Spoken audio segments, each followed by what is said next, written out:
Well, the answer is build, build, build. I mean, we've spoken about this before. You've said that's what needs to happen. But I mean, do you think that there is a will to do that at the moment? Chris Minns is going to be talking about this a little bit later. Look, what I'm really pleased to see is that the federal government has now some harder incentives for the states. So they've put, I think, $2.5 billion incentives to say, look, we want you, the states, to build and get zoning right.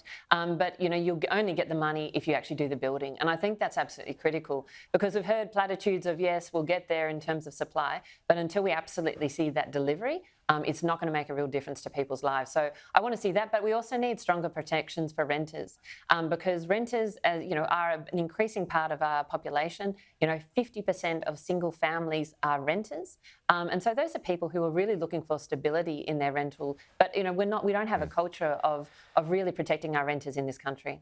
Let's get to Catherine King Allegra. She's under a huge storm cloud at the moment over that Qatar decision. She said this morning, last hour, it was her call. Colleagues were consulted without naming them and wouldn't single out all the reasons for stopping these extra flights. I mean, is that good enough in the interests of transparency?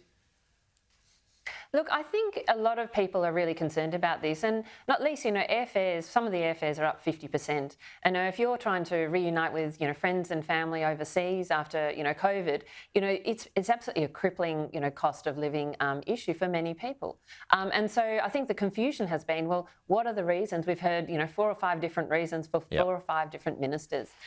So I think it's great that we are doing an inquiry. I'd like to get some transparency on this because it's a decision that really affects people's lives, and so people want to really understand the justification for it. So with that said, I mean, is the performance of the Transport Minister, is that good enough up until this point? Look, I think that these are the questions that we want really transparency on, and I don't think the government has given us transparency. I mean, James Patterson said last hour it's probably Stephen Jones who slipped up by telling the truth recently, that it was essentially done to protect Qantas's profits. Do you agree with him? Look, I mean, that certainly sounds like it's to come that from a government minister is a bit extraordinary. That would be a reason why they contemplate this. But to be honest, we just don't know what are the reasons, and that's what I think most of the Australian people are just seeking. We just want to know. We just want to justify it because it makes a real difference to people's lives, and so they want to know, why this decision was taken. Allegra Spender, good to chat. We'll talk to you soon.